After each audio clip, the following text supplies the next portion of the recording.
In the studio today, we've got our hands on the 2024 Thinkpad T14 Gen 5, the Ryzen edition.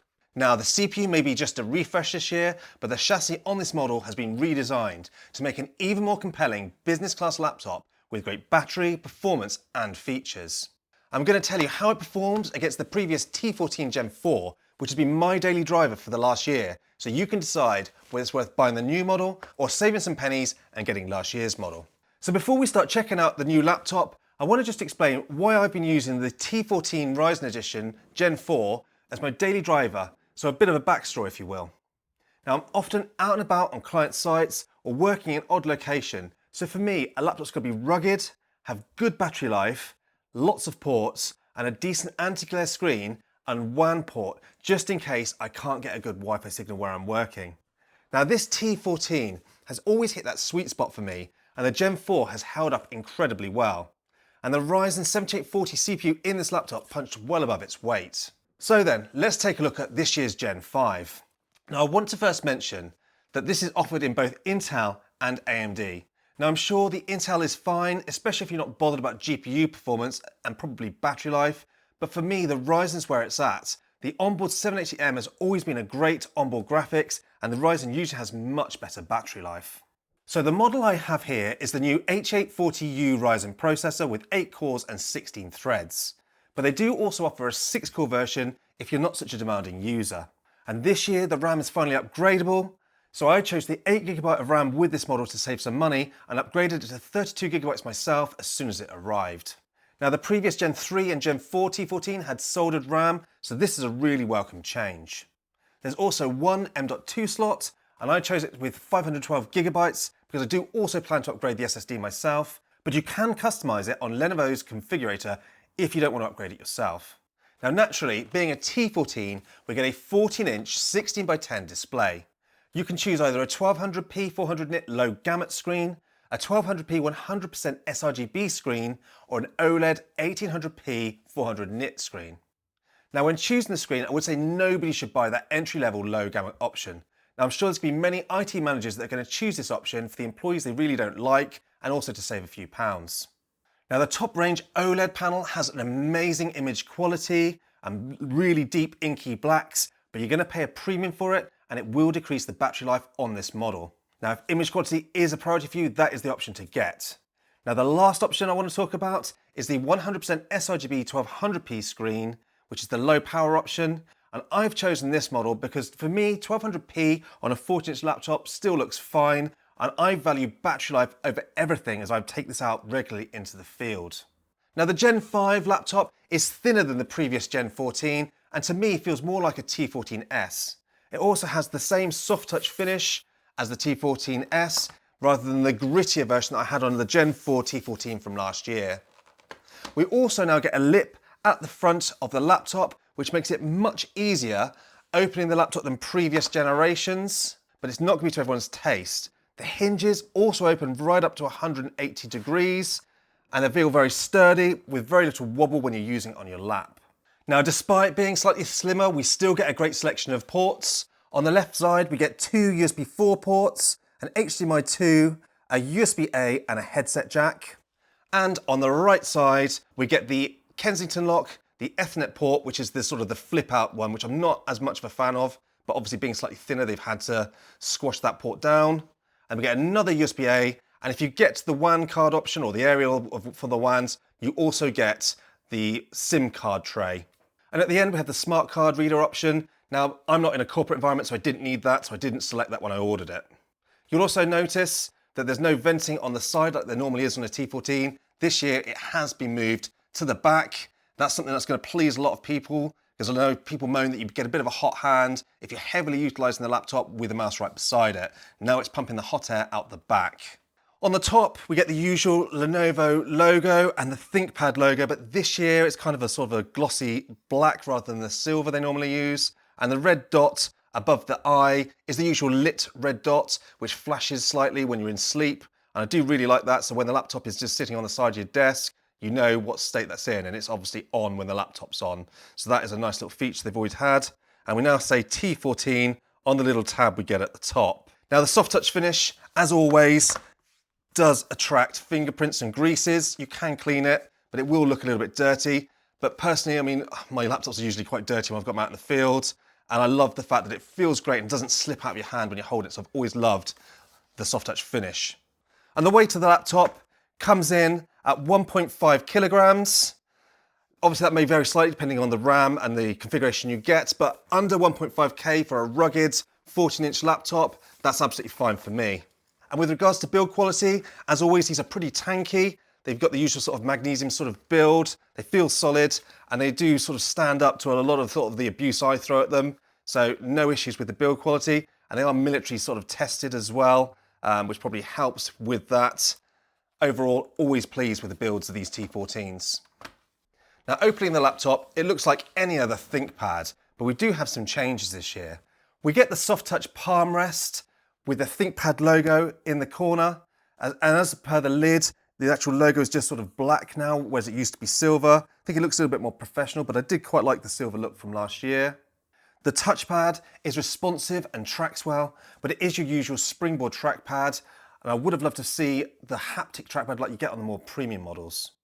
Now moving up to the keyboard, and die-hard ThinkPad users will notice that they've actually swapped the control and function keys now. Now this doesn't bother me, as I'm so used to using so many different laptops, I quickly adjust whichever way around it is, but I know it may well annoy the ThinkPad crowd.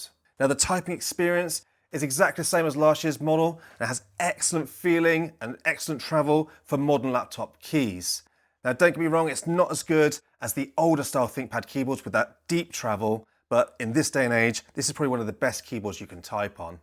We do also get the little Think nipple here with the little buttons above the trackpad. That works as you always expect. I don't particularly use it that often, but it is handy when you do a lot of typing.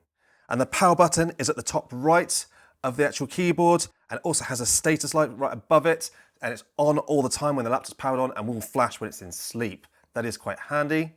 You can also choose a fingerprint reader in the power button, but you have to configure that at Lenovo when you're buying the laptop. I didn't choose that this year. We now have speaker grills either side of the keyboard, and I'm happy to say they're a big step up from last year's model. So let's test them both together so you can hear. Speaker test of the T14 Gen 5, and we're going to be using the T14 Gen 4 as a comparison. We're going to start at 50% with the Gen 5 first.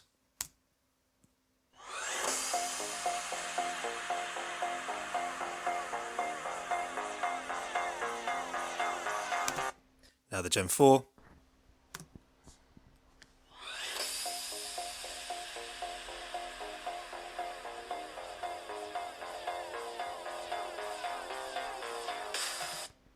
Now 80%.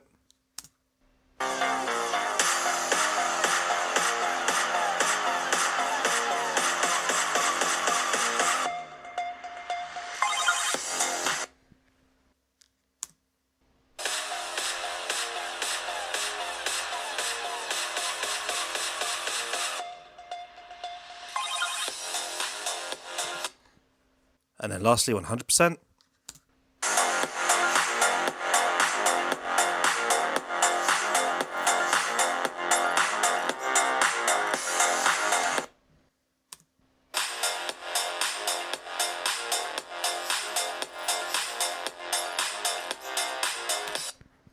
So that is an easy win for the new T14 Gen 5. Hopefully that picks up on the microphone. But I think with the speakers being on either side now, you get better stereo separation. There's definitely better bass and they're louder. And then above the actual screen itself, we have a 5 megapixel webcam, which looks and sounds like this. And this is a test of the webcam and the microphones on the new Lenovo Thinkpad T14 Gen 5. And it also includes Windows Hello facial recognition, my favourite way of logging into Windows, and it does log me in accurately every time.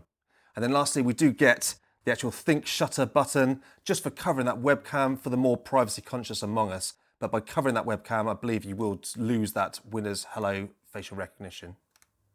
Now, opening up the laptop is very simple as usual, just a few Phillips screws on the bottom, and then the actual panel just pries off, held in with just a few clips. It's nice and easy to get inside. Once we are inside, you're obviously treated to a 52 watt-hour battery across the whole of the front.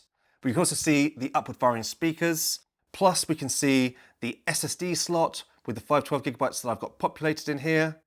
The RAM is covered by a little metal cage, so when we take that off, we can see the 2 RAM slots, which I've already put 32 gigabytes of RAM in. Now it takes 5600 megahertz RAM with no problem, which I'm currently using in this laptop. Lastly, we get a soldered on Wi-Fi card. Although it's a bit of a shame that it's soldered, I can't remember the last time I've upgraded a Wi-Fi card on a laptop. And you can see here, although I haven't installed it yet, there's a slot for the WAN card and the aerials are here. I will probably pinch the WAN card from my previous T14 Gen 4 and pop it into the Gen 5. And for the cooling, you can see we've got a 1 fan system with a 1 heat pipe that comes off the actual CPU. These are relatively easy to actually keep cool, so hopefully this will do a good job, which leads us neatly to the performance section, so let's start testing it out. Starting with the CPU performance, and as this H840U is a refresh of the 7740U from last year, the scores line up pretty much exactly as expected. Now I was worried that moving the vent from the side of the machine to the back may decrease its performance, but it's actually done the opposite. We've received impressive single and multi-core Geekbench 6 scores, and it's far surpassed the previous T14 Gen 4 in the 10-minute long Cinebench R24 torture test.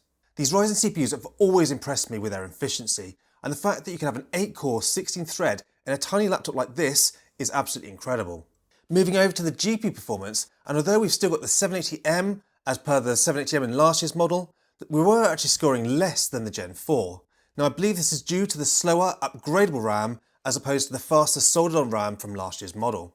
But despite being slower in benchmarks, when we actually gamed on these laptops, this year's model far surpassed the previous T14 as that it can hold 24 watts power budget in balance mode indefinitely.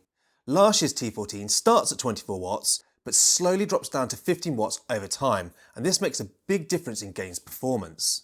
Now obviously this isn't a gaming laptop, but I'm always surprised what I can manage to play with this laptop after a long day of work. The 3D performance also transfers really well to 3D productivity apps. Photoshop and Blender is no problem for this laptop, and I can even manage some 1080p video editing, but I do suspect it would struggle with heavy 4K 60 10-bit video editing from our main projects. Moving to performance on battery, and this is also very good. Single core scores were decent, leading to snappy day-to-day use, and multi-core, although nowhere near as fast as when it's on mains, is still powerful enough to get the majority of the heavy work done on this laptop. With regards to battery life, I'm afraid this is the biggest gotcha that we've found in this year's model. In our battery tests streaming YouTube over Wi-Fi at 200 nits of brightness, we only managed 6 hours and 20 minutes. This is a far cry from last year's model, despite having a similar sized battery. The result was so wildly different that I've actually repeated the test multiple times with different settings and drivers, but I cannot improve upon the results. I can only guess there's an issue with my model, or that moving from the soldered RAM to the DIMM slots takes a big performance hit on the battery life.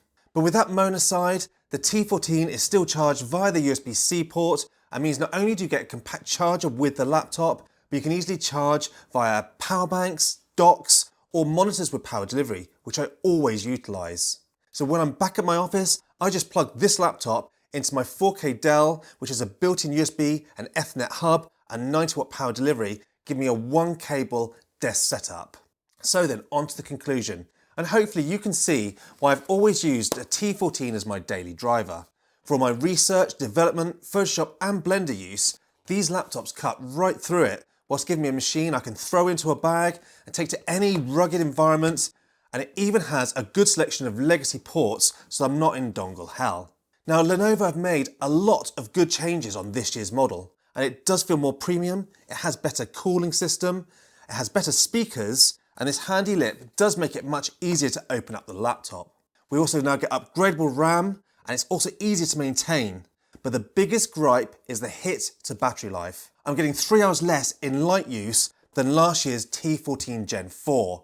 So my advice would be, if you don't mind the poorer battery, it's a better laptop in every other way than last year's model. But for me, that battery life is so important, and I'm sure you can pick up the Gen 4 model at a much cheaper price than this year's Gen 5 model.